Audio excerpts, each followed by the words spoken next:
बता दें, नगर मजिस्ट्रेट बांदा द्वारा अधिशासी अधिकारी नगर पालिका परिषद बांदा के साथ नगर में स्थित शमशान घाटों राजघाट हरदौली का आकस्मिक निरीक्षण कर बाकी स्थिति का अवलोकन किया गया। नगर में 2 विद्युत शवदाह भी हैं, जिसमें से हरदौली में स्थित विद्युत शवदाह तकनीकी कारणों से क्रियाशील नहीं है। उसे ठीक कराने के निर्देश अधिशासी अधिकारी को दिए गए। शमशान स्थल पर स्थित लकड़ी के स्टॉल व मृतकों के परिजनों से वार्ता की गई। महिसागर में गांव बस्तीकला में चुनावी रंजिश के चलते बच्चों में हुए विवाद के बाद दोनों पक्षों के लोग आमने सामने आ गए, जिसके चलते दोनों पक्षों की ओर से जमकर पथराव व 1 दर्जन राउंड फायरिंग की गई। फायरिंग में एक युवक को गोली लगने से घायल हो गया, जिसे पुलिस ने सीएचसी में भर्ती कराकर प्राथमिक उपचार के लिए भेज दिया गया। उसकी गंभीर हालत को देखते हुए जिला अस्पताल रेफर कर दिया गया। पुलिस ने मौके से दोनों पक्षों के 1 दर्जन से अधिक लोगों को हिरासत में लिया। एहतियात के तौर पर पुलिस बल तैनात किया गया।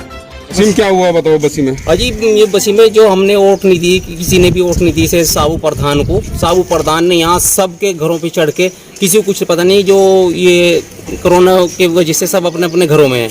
अब इतने लड़कों को 100-150 लड़कों को ऊपर कोठों पे चढ़ा के सबके एकदम पथराव कराना चालू कर दिया, और लेडीज को छोड़ दी ना, जेंट्स को छोड़ा, किसी को नहीं छोड़ा। केंद्रीय मंत्री संजीव बलियान के भाई की कोरोना से मौत, दूसरे भाई की हालत गंभीर, एम्स में भर्ती। मृतक जितेंद्र बलियान पंचायत चुनाव में बने थे गांव कुटवी के प्रधान, पिछले कई दिनों से एम्स में भर्ती थे। केंद्रीय मंत्री संजीव बलियान का परिवार पंचायत चुनाव के बाद हुआ था कोरोना संक्रमित, में परिवार में मचा कोहराम। बरेली में फरीदापुर चौधरी स्थित सैयद पीर बाबा का उर्स लॉकडाउन के चलते कोरोना गाइडलाइंस के अनुसार मनाया गया। मौजूदा परिस्थितियों में भीड़ वाला इलाका कोई आयोजन संभव नहीं था। इस बीच सैयद पंच पीर बाबा का उर्स कोरोना गाइडलाइंस के नियमों को ध्यान में रखकर मनाया गया। हर साल उर्स की रस्मों को अदा करने के लिए दूसरे प्रांतों से ज़ायरीन पहुंचकर रास्ता की चादर पेशी करते हैं और अपनी मन्नतें मांगते हैं, लेकिन इस बार कोरोना महामारी के चलते उर्स 2 गज की दूरी के नियमों को ध्यान में रखते हुए मनाया गया। बांदा बिजली विभाग की लापरवाही सामने आई। देहात कोतवाली क्षेत्र के अंतर्गत आने वाले गांव छनेरा में सरकारी ट्यूबवेल की जमीन पर रखा खुला ट्रांसफार्मर, जिसकी ना तो रुंदाई की गई और ना ही खंबे के ऊपर रखा गया।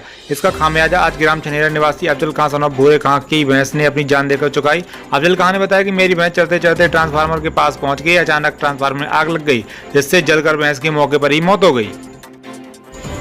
बुंदेलखंड में विद्या धाम समिति के संस्थापक राजा भैया का योगदान कोरोना काल में गरीबों को जीने का सहारा बना। अगले साल भी कोरोना के हालात पर गरीबों का राशन, दवा गरीबों को दान दिया। राजा भैया का काम बुंदेलखंड की धरती पर गरीबों की मसीहा के रूप में सामने आया। 2021 के कोरोना काल में भी सभी लोगों को भरपूर मदद की। ये राजा भैया से मुलाकात कर रहा हूँ। राजा भैया, ये कोरोना काल में अगले साल आपने काफ़ी लोग गरीबों की मदद की है, इस बार आपका क्या प्रोग्राम चल रहा है? देखिए, पिछले वर्ष जो हमने किया था, बहुत से प्रवासी मजदूर आए थे गांव में और अचानक लॉकडाउन लग गया था, जिससे लोगों के खाने पीने की बड़ी दिक्कतें उत्पन्न हो गई थी। लोगों के चूल्हे नहीं जल पा रहे थे। तो ऐसी स्थितियों में हमारी संस्था ने निर्णय लिया था कि सबको राशन पहुंचाया जाए, ताकि कोई भी भूख से मौत न होने पाए। तो उस समय हम लोगों ने लगभग 30,000 परिवारों तक राशन वितरण का काम किया था। और ये जो दोबारा जो दूसरी लहर आई है कोरोना की, उसमें ये बहुत ही खतरनाक लहर है, और जो सिस्टम है वो काफ़ी निराशाजनक है। लोगों को इलाज नहीं मिल पा रहा है, और इस समय कोरोना गांव में फैल गया है, वहाँ स्वास्थ्य सुविधाएं नहीं हैं, लोग बीमार पड़े हैं, पता ही नहीं चलता कि कब क्या बीमार हो गया और कब किसकी मौत हो गई। तो ऐसी स्थितियों में, और लॉकडाउन भी शुरू हो गया है, इससे लोगों को काम नहीं मिल पा रहा है।